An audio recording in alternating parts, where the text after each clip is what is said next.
जब से इस लोकपाल बिल का मसविदा सार्वजनिक हुआ, दिल्ली के मुख्यमंत्री अरविंद केजरीवाल अक्सर कहा करते हैं कि नीति से बड़ी बात नीयत की है। अब इसमें आप नीयत देखिए। एक आंदोलन होता है, आंदोलन एक मुद्दे पर है, जन लोकपाल। आंदोलन से पार्टी बनती है, क्योंकि ये सब पार्टियां जन लोकपाल लागू नहीं कर रही। पार्टी सत्ता में आती है क्योंकि जन लोकपाल को लागू करेगी। जन लोकपाल का बिल लेके आती है और इस्तीफा देती है क्योंकि ये जन लोकपाल का बिल पास नहीं हुआ, 2014 का बिल। और मुख्यमंत्री कहते हैं मैं एक बार नहीं 100 बार इस कुर्सी को लात मार सकता हूं क्योंकि ये बिल मेरे लिए बिल्कुल पवित्र है। फिर दोबारा जीतते हैं। अब आप क्या सोचेंगे कि ठीक है बिल तो रेडी है, आ जाएगा। बिल नहीं आता। आप नियत देखिए, बिल नहीं आता, चर्चा हो रही है, अभी विचार कर रहे हैं। फिर उसके बाद कहा जाता है कि जरा बता तो दीजिए क्या चर्चा हो रही है। नहीं नहीं नहीं, चर्चा जो होनी थी हो चुकी, अब चर्चा की कोई जरूरत नहीं, कैबिनेट से पास हो गया। फिर उसके बाद कैबिनेट से पास हो जाता है। देश के लीडिंग राइट टू इंफॉर्मेशन के लोग, उन्हीं के अपने सहयोगी अरुणा रॉय, जिन्हें वो अपना गुरु बताते हैं, वो प्रशांत भूषण वगैरह चिट्ठी लिख के कहते हैं कि आपकी कैबिनेट ने अब डिसाइड कर दिया, अब आप सार्वजनिक कर दीजिए, बता दीजिए क्या किया है आपने। तो दुनिया भर से ट्रांसपेरेंसी मांगने वाले इस देश दिल्ली के मुख्यमंत्री कहते हैं नहीं, ये कॉन्फिडेंशियल डॉक्यूमेंट है, नहीं बताएंगे। आप दुनिया भर से ट्रांसपेरेंसी मांग रहे थे। आप कहा करते थे कि कमरे के अंदर कैमरे होने चाहिए ताकि दुनिया को दिखे। आप अपना बिल सार्वजनिक नहीं करते हैं। सार्वजनिक कब करते हैं? जिस दिन आपके लिए लीगल मजबूरी बन जाती है उसको सार्वजनिक करना, 48 घंटा पहले। और वो भी जब बिल सार्वजनिक हो जाता है, आपने याद किया होगा उन 2 दिनों में जब सार्वजनिक हो गया था 48 घंटा पहले, तो बाकायदा धमकी दी गई कि ये तो ब्रीच ऑफ कॉन्फिडेंशियलिटी हो गया, लीक करने वाले कौन लोग हैं हम उनको देखेंगे। ये दुनिया में ट्रांसपेरेंसी लाने वाले लोग हैं। आप इनकी नीयत देखिए। और फिर उसके बाद जब आता है तो क्या कहा जाता है? अरे छोड़िए, डिट्टो वही है 2014 वाला डिट्टो शब्द आपने याद है ना, रामलीला मैदान वाला, कॉमा फुल स्टॉप वही है। पता नहीं लोग कैसे बात करके सोचते हैं कि अगली बार कैमरे के सामने कैसे आएंगे, फिर आ भी जाते हैं। कॉमा फुल स्टॉप वही है। फिर उसके बाद पता लगता है कॉमा फुल स्टॉप को छोड़ के सब चीज बदली हुई है। फिर अगले दिन क्या आता है कि अरे अरे वो रामलीला मैदान छोड़िए, ये जो 2014 में बिल आया था एग्जैक्टली वही है। और देखिए प्रशांत भूषण कैसा आदमी है, 2014 में सपोर्ट करता था, आज पलट गया, देखिए कैसा झूठा आदमी है। 24 घंटे में वो पता लग जाता है कि वो भी, वहां पे भी कॉमा फुल स्टॉप ही सेम था, बाकी सारी चीज बदली हुई थी। और फिर उसके बाद क्या बेशर्मी, फिर उसके बाद उप मुख्यमंत्री सदन में आके बोलते हैं कि हमें बदलना पड़ा क्योंकि सुप्रीम कोर्ट ने एक जजमेंट दिया हुआ है। और वो जजमेंट क्या है? वो एमिनेंट पर्सन जो हैं उनकी अपॉइंटमेंट का रास्ता बंद कर देता है, इसलिए हमें बदलना पड़ा। मजे की बात यह है कि 2014 के पूरे उस ड्राफ्ट में एमिनेंट पर्सन शब्द का जिक्र ही नहीं है। और अगर आपको अब तक पूरा मजा ना आया हो तो कल शाम को माननीय उप मुख्यमंत्री जी ने जो संशोधन इंट्रोड्यूस किए हैं उसमें उन्होंने एमिनेंट पर्सन का जिक्र किया है। परसों जो कह रहे थे कि हमें जिस शब्द की वजह से पूरा बिल बदलना पड़ा, सुप्रीम कोर्ट के ऑर्डर की वजह से बदलना पड़ा क्योंकि ये शब्द अलाउड नहीं है, वो शब्द ओरिजिनल में था ही नहीं, और ये इन्होंने कल शाम को इंट्रोड्यूस किया है। जो अमेंडमेंट इंट्रोड्यूस किया है उसमें कहते हैं एमिनेंट पर्सन को अपॉइंट करेंगे, जिसको 3 दिन पहले कह रहे थे कि संभव नहीं है जी। वो तो पर्सन को इनके, मैं तो इनका सिर्फ ये मतलब झूठ बता रहा हूं। इस पूरी प्रक्रिया में हर कदम पे झूठ झूठ झूठ बोलते गए। नियत, इससे नियत साबित होती है कि किस तरह की नियत है। आप चर्चा नहीं होने देना चाहते सदन के अंदर, विप का इस्तेमाल। ये विप की परंपरा कैसे आई थी? एंटी डिफेक्शन बिल से आई थी। एंटी डिफेक्शन बिल क्यों आया था? ताकि एमएलए एमपी को पैसे से खरीदा ना जा सके। मुंह पे ताला लगाने के लिए नहीं आया था। आज उस दिल्ली असेंबली के अंदर सैलरी जब अपनी बढ़ाते हैं उसके लिए विप लगाते हैं, क्योंकि इस व्यक्ति ने सैलरी बढ़ाने का विरोध किया था। तो कल विप लगाया गया कि अपनी सैलरी बढ़वाओ, उसके बगैर नहीं बोल सकते तुम। ये विप हुआ असेंबली के अंदर, ये चीजें हो रही हैं वहां। तो ये इससे नियत का पता लगता है। तो स्वराज अभियान की तरफ से हमने पहले दिन से कहा है कि हम उसी भावना के अनुरूप बिल चाहते हैं जिस भावना का जिक्र शांति भूषण जी ने किया, जो रामलीला मैदान की भावना थी, जिस भावना को मन में लेके इस देश के लाखों लोग घर से बाहर निकले थे, पहली बार निकले थे, क्या क्या सपने लेके निकले थे, और उसको पूरा खत्म कर दिया। तो हम दिल्ली के माननीय मुख्यमंत्री जी से कुछ सवाल पूछना चाहते हैं।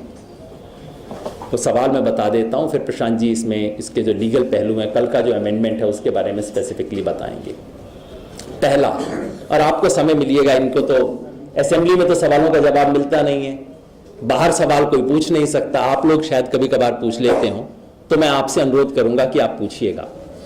इस बिल को देश का सबसे क्रांतिकारी और मजबूत बिल बताया जा रहा है। आपने होर्डिंग भी देख लिए होंगे ना, देश का सबसे मजबूत लोकपाल बनने वाला है, और यह भी लिख दिया है कि अन्ना वाला लोकपाल।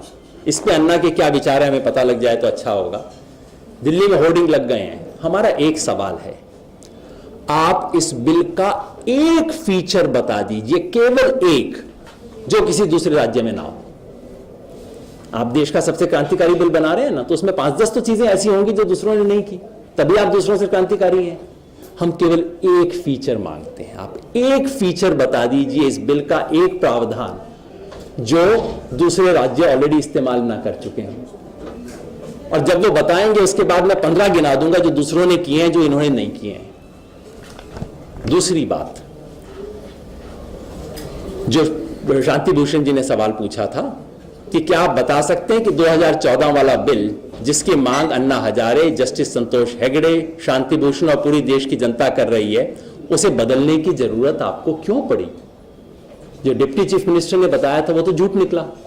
चलो आज बता दीजिए, आज विधानसभा में चर्चा होने वाली है, आज ही बता दीजिए, आखिर ऐसा क्या था कि आपको 2014 का अपना ही बनाया बिल, जिसके लिए आप कुर्सी को 100 बार लात मारने वाले थे, वो उससे एकदम आपका मोह भंग कैसे हो गया? बार बार पूछा जाता है 2014 और इसमें अंतर क्या है। आगे वाले प्रश्न हम उसी से बताते हैं। आप कहते हैं कि 2014 वाला बिल आपने इसलिए बदल डाला क्योंकि सुप्रीम कोर्ट ने एमिनेंट लोगों को समितियों पर रखने पर रोक लगा दी। अगर ऐसा है तो आपने इसी बिल में एमिनेंट लोगों को शामिल क्यों कर लिया? आप देश की जनता को गुमराह क्यों कर रहे हैं? ये कल का जो अमेंडमेंट आया है उसमें स्पेसिफिकली इंट्रोड्यूस किया है इन्होंने ये शब्द। चौथा, आप पिछले 4 साल से जन लोकपाल में राजनीतिक हस्तक्षेप का विरोध करते रहे हैं, लेकिन आपने लोकपाल के चयन प्रक्रिया में राजनेताओं को इतना अधिकार क्यों दे दिया? अब शायद आज सरकार ये नाटक करेगी कि हमने बदल दिया चयन प्रक्रिया, उसकी भी हकीकत क्या है प्रशांत जी आपको बताएंगे। लोकपाल को पद से हटाने का अधिकार आपने विधानसभा को क्यों दे दिया? इसमें भी आज शायद क्लेम किया जाएगा कि नहीं अब हमने अन्ना की बात सुन ली है। ये भी बड़ा नाटक है। जो बात आप गला फाड़ फाड़ के पूरी दुनिया को बार बार सुना रहे थे, अब आप नाटक कर रहे हो कि अन्ना ने जाके सुझाव दिया। अरे तो सुझाव आपका था, आप सारी दुनिया को सुझाव दे रहे थे, जो सुनना नहीं चाहता था उसको आप सुझाव दे रहे थे। आज वो अन्ना के सुझाव हो गए। लोकपाल की स्वतंत्र जांच का विंग बनाने का 2014 के बिल का प्रावधान आपने क्यों हटा दिया? 2014 के बिल से चुन चुन के वो सारी चीजें निकाली गई हैं जो उसको इंडिपेंडेंट बना सकती थी। ये हमारा ऑब्जेक्शन है। सिर्फ 2 सवाल नहीं है, अपॉइंटमेंट और डिसमिसल पे तो बात हो गई है। 2014 के बिल में इंडिपेंडेंट इन्वेस्टिगेशन विंग था, इसमें प्रोसिक्यूशन विंग तो रखा है, इन्वेस्टिगेशन विंग निकाल दिया गया है। 7वां, पिछले बिल से लोकपाल की वित्तीय स्वायत्तता देने का प्रावधान क्यों हटा दिया गया? पिछला बिल साफ साफ कहता था कि लोकपाल को दिल्ली एनसीडी का एक कंसोलिडेटेड फंड है उससे डायरेक्ट मिलेगा, और एक बार उसको फंड का जो शेयर मिल गया उसके बाद उसमें दिल्ली सरकार कोई इंटरफेरेंस नहीं करेगी। ये 2014 में लिखा था, इस बार हटा दिया गया है। पिछले बिल से लोकपाल के कामकाज में पारदर्शिता सुनिश्चित करने वाले प्रावधान क्यों हटा दिए? 2014 में लिखा था कि लोकपाल की सारी प्रोसीडिंग्स रिकॉर्ड की जाएंगी, जो भी कंप्लेनेंट चाहेगा उसको रिकॉर्डिंग अवेलेबल करवाई जाएगी, अपनी सारी चीजों को ओपन ट्रांसपेरेंट तरीके से करेगा। और ये अरविंद केजरीवाल 10 साल से कह रहे हैं, इसीलिए उन्हें मैग्सा से अवार्ड मिला था ये कहने के लिए। ट्रांसपेरेंसी, ओपननेस, ये वाला प्रोविजन निकाल दिया गया, पूरा क्लॉज निकाल दिया गया है। पिछले बिल से मुख्यमंत्री और मंत्रियों को स्पष्ट रूप से लोकपाल के तहत लेने वाला प्रावधान क्यों हटा दिया गया, ये भी बात अभी तक चर्चा में पूरी नहीं आई है। पिछले बिल में स्पेसिफिकली बताया गया था गवर्नमेंट सर्वेंट क्या है, उसकी डेफिनेशन दी गई थी और उसमें क्लैरिफाई किया गया था चीफ मिनिस्टर, मिनिस्टर, एमएलए इसके दायरे में आएंगे। इस बार उस अड़चन से हटने के लिए गवर्नमेंट सर्वेंट की डेफिनेशन को ही निकाल दिया गया। इससे इस बिल में कहीं चीफ मिनिस्टर का जिक्र है तो केवल सिलेक्शन कमेटी के चेयर के मेंबर के रूप में है, एज ए पॉसिबल एक्यूज्ड कहीं जिक्र नहीं है। पिछली बार बहुत क्लियरली उत्तराखंड के बिल में क्लियरली लिखा था, for clarity it is being stated that chief minister and etcetera will fall under it, निकाल दिया गया है उसको। अगर दिल्ली सरकार का कोई कर्मचारी दिल्ली की सीमा के बाहर रिश्वत लेता है तो उसकी जांच कौन करेगा? इस बार जो प्रोविजन बनाया गया है वो ये है कि दिल्ली की टेरिटरी के अंदर जो भी करप्शन होता है, तो अगर देश का डिफेंस मिनिस्टर कुछ करता है तो उसकी जांच दिल्ली का लोकपाल करेगा, लेकिन अगर दिल्ली का सेक्रेटरी नोएडा में जाकर रिश्वत लेता है तो उसकी जांच नहीं हो सकती है। शांति भूषण जी ठीक बताएंगे, लेकिन प्रोविजन एग्जैक्टली यही है, टेरिटरी का डिफाइंड। जैसे आपने थानेदार वाला मामला बताया, बिल्कुल यही मामला है। और यूपी का थानेदार उसकी जांच कर नहीं सकता क्योंकि यूपी के लोकपाल में नहीं है। कहीं ये सारे प्रावधान एक स्वतंत्र लोकपाल से खुद को बचाने की कोशिश तो नहीं है? इसलिए हम आपके सामने हैं, इसलिए नहीं है। मैं स्वराज अभियान की तरफ से एक चीज कहना चाहूंगा, आप सब पत्रकार हैं, आपने देखा भी होगा, हर दूसरे दिन हमारे पास कोई ना कोई पत्रकार साथी आता रहा है। आम आदमी पार्टी की सरकार ने ये कर दिया जी, आपकी प्रतिक्रिया। और आपने देखा होगा, आपको कई बार चिढ़ भी हुई होगी, हम हाथ जोड़ देते हैं, नहीं हमारी प्रतिक्रिया देने का धर्म नहीं बनता। रोज रोज आम आदमी पार्टी को क्रिटिसाइज करना ये हमारा धर्म नहीं है। हमने कितनी बार आप लोगों को कहा होगा नहीं हम नहीं दे सकते, हमारी कोई टिप्पणी नहीं है, ये हमारा काम नहीं है।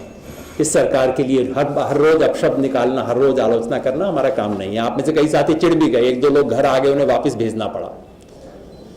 यह सवाल हमें इसलिए उठाना पड़ रहा है कि ये बिल्कुल न्यूनतम मर्यादा का सवाल है। ये तो वो एक सवाल है जिसको लेके लाखों लोग रामलीला मैदान आते थे। जिस एक चीज के नाम पे सब कुछ किया गया था, उस एक चीज को आज खत्म किया जा रहा है। चुन चुन के उसको एक तरह से उसकी हत्या की जा रही है।